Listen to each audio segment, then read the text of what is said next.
Just like many of you, I found myself stuck in a situation where I had few keys in my backpack and wanted to trade, but I had no idea what items to buy that were profitable. There was a period of time where I watched those Dr. Buddha scrap to unusual in 1 day videos and literally tried copying everything, from his trading method to putting scrap to Australian in 1 week as my goddamn username. Whether I was in casual, a trading server, or boot camp, I advertised in the text chat that I was buying any Steam trading cards for 1 scrap, just like Dr. Buddha did, but of course, absolutely no one sent me a trade. I was getting really frustrated, and I soon realized how things have changed since 2014. People literally donated that guy up to that unusual that he quote unquote traded up to in 1 day, and it doesn't work anymore today, or even back in 2017. Like, actually imagine how annoying that is. Trying to copy someone else's tactic to make profit, but for you, it's a massive waste of time. Not knowing what to buy whilst all this pure is sitting there in your inventory is going to result in your trading competitors destroying you and taking all the profit that should have been yours. And after many years of trial and error to finally find success within TF2 trading, I learned a lot about the most profitable items.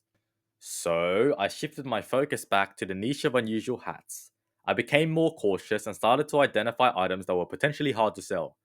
Refocusing on unusual hats and understanding the market better allowed me to keep a continuous cycle of buying and selling. My inventory grew, and I was able to maintain a steady flow of trades. 2 years ago, I bought a Cloudy Moon Lucky Shot for 200 keys, and literally less than 2 months later, I opened up marketplace.tf on autopilot mode after I woke up to see that it sold for $699.99, netting me 200 keys profit. I doubled my money in less than 2 months. Imagine if you followed this approach. By avoiding hard to sell items and instead focusing on the most profitable ones only, your trading trajectory could improve exponentially. What the hell could you do with 200 keys profit in a single trade? And if you're interested in scaling to a $5,000 TF2 backpack fast without having to face the trial and error of today's economy, I will personally help you in achieving that. Coming from someone who has built a $100,000 inventory in under 5 years, click the top link of the description now. Now I'll discuss the 6 most profitable items to flip in Team Fortress 2. These are the items you should generally be banking in order to grow your inventory optimally. Number 1, unusual hats. There are different kinds of unusuals. We have taunts, war paint applied skins, case applied skins, misc, and unusual fires. But the king of all illiquid items is unusual hats, preferably ones that are between 20 to 200 keys. First off, what qualifies as a profitable TF2 item?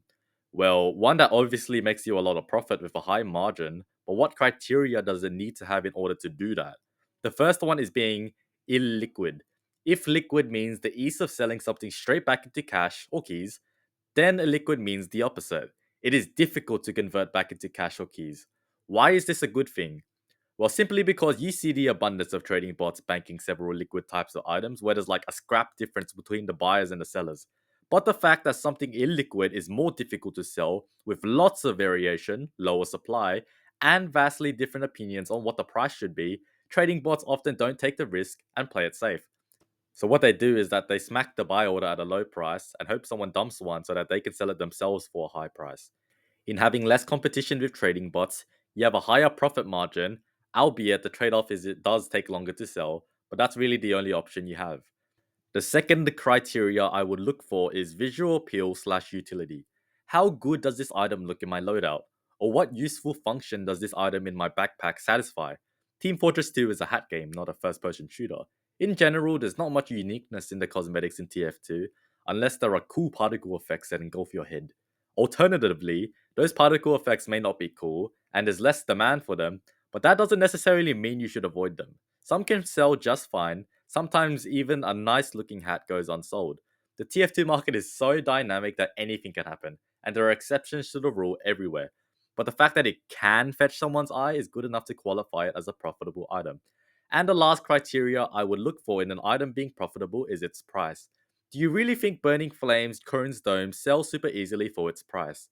Well, evidently not. There's currently 6 listed on backpack.tf classifieds, despite being an excellent example of an illiquid item and a very high visually appealing item. It's common sense, but many people actually forget. If something is too expensive, then most people won't be able to afford it. A 50 key unusual will have 100 times more potential buyers than a 500 key unusual. Most people don't have $1,000 to drop on one virtual hat on a video game, But a lot more people do have $100 to drop one virtual hat if they like it enough. And the alternative is usually true as well.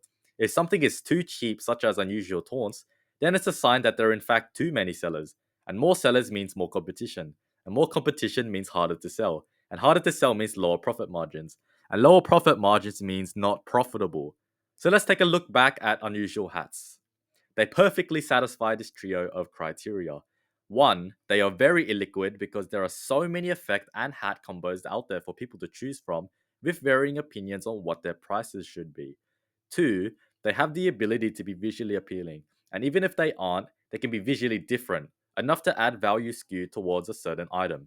And three, their prices literally range from like 7 to like 30,000 keys, but we can just choose ourselves to bank unusuals that are between like roughly 20 to 200 keys. And there we go. Unusual hats are the bread and butter of high tier trading. But let's take a look at a few other alternative profitable items in TF2. Number 2, skins. This is by far the best way to navigate through low tier trading, and it's highly profitable even after profiting thousands of keys. So let's see how well it scores on satisfying the trio of illiquidity, visual appeal, and price. 1. There's an astronomical amount of skin combinations out there that can exist, and it's literally impossible for people with trading bots to set up buy orders. Even Backpack.tf has struggled to set up pages to price skins after nearly 10 years of their existence, simply because of the infinite amount of possibilities. What skin is it? Was it from a case or war paint applied? Is it battle scarred, well worn, field tested, minimal wear, factory new? Is it strange? Is it festivized? Is it unusual with a hot, cool, isotope, or even energy orb? Does it have a kill streak? Whether that be normal, specialized, or professional? What pattern index number is it? Could it have a special pattern? There's simply too much to factor in to give an objective price. 2. How visually appealing are they? Just like unusuals, even more so, there are a bunch of combinations of skins out there that can look really nice and sell for high prices. Sometimes even just a kill streak or it being strange is enough to tip someone off and buy your skin. There's always something out there for someone as long as it's for sale. And 3, just like unusuals, skins range from like under 1 ref to like 10,000 keys. So you can pick and choose what you want to bank. Generally, the highest profit margins without having too much volume will be like between 1 key to 15 keys, but that's a very rough estimate based on my experience. Just apply the general rule that less people will afford more expensive skins, especially since they are harder to sell without any buy orders. Number 3, professional kill streakers. This is definitely a very cool niche I see people do and it definitely works. This is for sure a mid-tier friendly profit making method. But first off, you need to understand what professional kill streakers are. You have to apply a professional kill streak kit onto a weapon. There are some glitch exceptions, but they're not important for this video. And these come from either unboxing or playing MVM to get its fabricator, and then you craft that into a professional kill streak kit. The kill streaker is a type of particle effect applied on your character's eyes when you reach a 5 kill streak, which is the first tier where it looks smaller, then tier 2 when you reach a 10 kill streak, where it blazes out like crazy and you look sick. And it's a 5 or 10 kill streak of killing players or MVM robots, it doesn't matter. You have 7 types of kill streak effects: Cerebral Discharge, Fire Horns, Flames, Hypno Beam, Incinerator, Singularity, and Tornado. The general consensus is that tier 1 is Fire Horns and Tornado. Tier 2 is Flames, Cerebral Discharge, Incinerator, and Singularity. Tier 3 is Hypnobeam. It all varies in opinion, but generally, Tier 1 is the most expensive add-on, and a select few in Tier 2 can fetch a slightly higher price than other ones. Hypnobeam is very often considered the absolute worst. And you got the color of the particle effect called the Sheen. You have Team Shine, Hot Rod, Mandarin, Deadly Daffodil, Mean Green, Villainous Violet, and Agonizing Emerald. And the general tier listing is as follows: Tier 1, Team Shine, Hot Rod, Villainous Violet. Tier 2, Agonizing Emerald, Deadly Daffodil, Mandarin. Tier 3, Mean Green.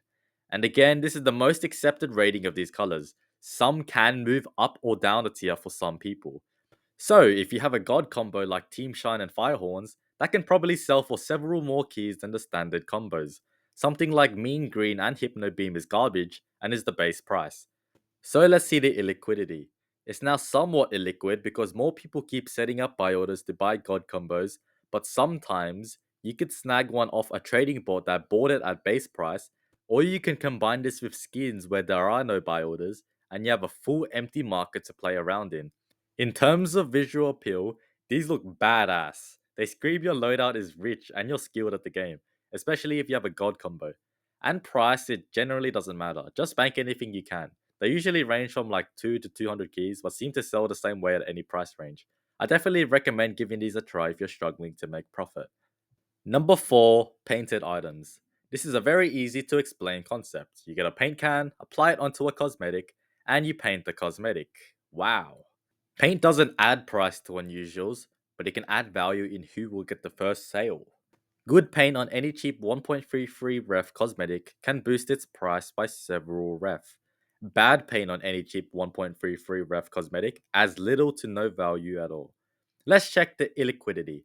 Similar to professional killstreakers, word has gone out and people are starting to set buy orders on certain ones, but it's definitely still possible to snag painted cosmetics for their base price and resell for a little bit more, especially on scrap.tf auctions I find. Visual appeal, I don't think anyone has really complained about having paint on their cosmetics. And even if you don't like it, then you can just remove it anyway. Price, this is a very low tier trading method. Between 1.33 ref to 1 key is where it's most effective in being profitable. I wouldn't say this is the best method, especially compared to the previous ones, but it's definitely worth a try if you're stuck in low tier trading. Number 5, strange parted items. Strange weapons count kills, and some strange items track a few other niche things. To see if they add value, you gotta ask yourself a few questions. 1. Is the weapon good? Like, come on, nobody wants a strange warrior spirit with damage dealt. 2. Do the strange parts match with the weapon? For example, flamethrower with reflect kills, medigun with allied healing done, or sniper with headshot kills. 3. Are the strange parts expensive? The more valuable it is, the better. Damage dealt, robots destroyed, and dominations are the most expensive. 4. Am I paying a good price for it? The closer to buy order it is, the better. In terms of illiquidity, some people have set buy orders for parts, but far less than professional kill streakers and paint I find. In terms of visual appeal, it actually comes as more utility to track the relevant stat of your weapon or strange cosmetic.